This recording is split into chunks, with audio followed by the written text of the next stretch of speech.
अगर भारत और पाकिस्तान के बीच बातचीत की डोर टूट टूट कर जुड़ती रहती है तो इसके पीछे विनाशकारी परमाणु हथियार भी है जो दोनों देशों के पास है। स्टॉकहोम पीस रिसर्च इंस्टीट्यूट के हालिया आंकड़े कहते हैं कि भारत के पास 140 से 150 परमाणु हथियार है और इतने हथियार पृथ्वी से सारा जीवन खत्म करने के लिए पर्याप्त है।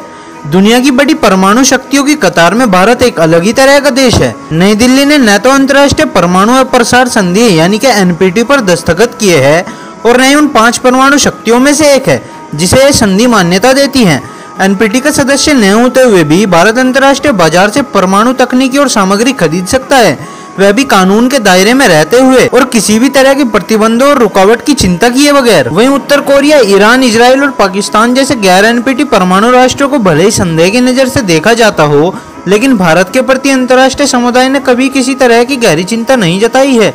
इससे भी महत्वपूर्ण यह बात है कि भारत के सैन्य परमाणु कार्यक्रम खत्म करने के लिए कभी भी कोई मांग नहीं उठी है। डिजायरमेंट के नजरिए से देखा जाए तो भारत का विशाल परमाणु भंडार चिंता का विषय हो सकता है, लेकिन अगर इसकी सुरक्षा की बात करें तो नई दिल्ली को पहले ही अंतर्राष्ट्रीय समुदाय एक जिम्मेदार परमाणु शक्ति का दर्जा दे चुके हैं। भारत अमेरिकी असैन्य परमाणु करार इसका प्रमाण है।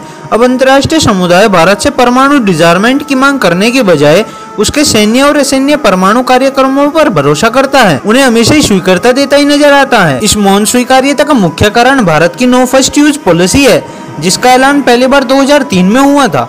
सरल तरीके से समझे तो इस नीति के अनुसार भारत तब तक युद्ध में परमाणु हथियारों का इस्तेमाल नहीं करेगा जब तक उस पर हमला करने वाला कोई देश परमाणु हथियार का इस्तेमाल न करे।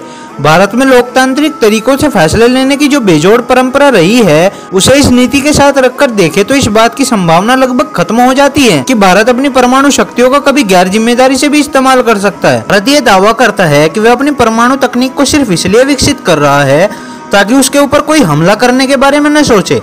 अंतर्राष्ट्रीय समुदाय को भी इसलिए कोई तकलीफ नहीं है क्योंकि वह जानता है उसका सामना किसी भगोड़े और बेईमान देश से नहीं है। परमाणु हथियारों के न होने की स्थिति में भारत और पाकिस्तान में अपनी चिरपरिचित आपसी दुश्मनी के चलते ईरान इराक जैसी कुछ लड़ाइयाँ हुई होती। क्षेत्रीय नजरिए से देखा जाए तो भारत का परमाणु ताकत होना अप्रत्यक्ष तौर से एक वरदान साबित हुआ है।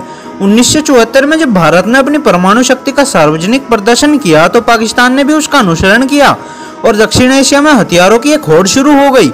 अगर ये होड़ न शुरू हुई होती या फिर सिर्फ भारत के पास ही परमाणु बम होते तो 2 तरह की परिदृश्यों की कल्पना की जा सकती थी। पहला ये कि परमाणु हथियारों के न होने की स्थिति में भारत और पाकिस्तान में अपनी चिरपरिचित आपसी दुश्मनी के चलते 80 के दशक में ईरान इराक जैसी कुछ लड़ाइयाँ हुई होती। ऐसा होने पर निश्चित रूप से जनधन की अपार हानि होती और दोनों देशों की अर्थव्यवस्थाएं लगभग बर्बाद हो जाती। दूसरा, यदि सिर्फ भारत के पास ही परमाणु बम होता तो वह एकमात्र क्षेत्रीय महाशक्ति बन जाता और पाकिस्तान को हमेशा के लिए उसके सामने घुटने टेकने के लिए मजबूर होना पड़ता। सुनने में अटपटा लग सकता है, लेकिन सच तो यही है कि पिछले 3 दशक से दक्षिण एशिया में असहजता भरी ही सही, लेकिन जो शांति है वह तबाही के उस डर के कारण है जो दोनों देशों के परमाणु हथियार इन देशों में मचा सकते हैं।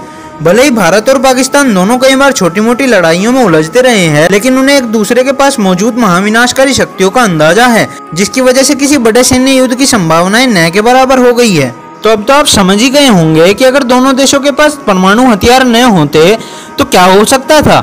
लेकिन दोस्तों, मैं जाने से पहले आपसे एक और बात कहना चाहता हूँ। आप सभी से मैं एक बात के लिए काफी नाराज हूँ।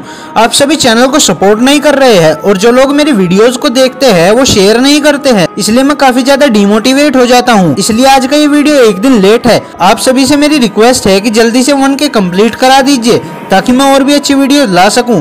और अगर आपको मेरी वीडियोस में कोई भी मिस्टेक नजर आती है तो मुझे कमेंट बॉक्स में जरूर बताना ताकि मैं अपनी मिस्टेक्स को सही कर सकूं। और आज के लिए बस इतना ही। और अगर आपको ये वीडियो पसंद आई हो तो इसे लाइक करने के साथ साथ अपने फैमिली और फ्रेंड्स के साथ शेयर जरूर करना। और अगर आप नए हो इस चैनल पर तो ऐसे इंटरेस्टिंग वीडियोस को देखने के लिए चैनल को सब्सक्राइब करने के साथ साथ नोटिफिकेशन बेल को भी ऑन कर देना ताकि आप देख सके हमारा वीडियो सबसे पहले। तब तक के लिए बाय और मिलते हैं नेक्स्ट वीडियो में।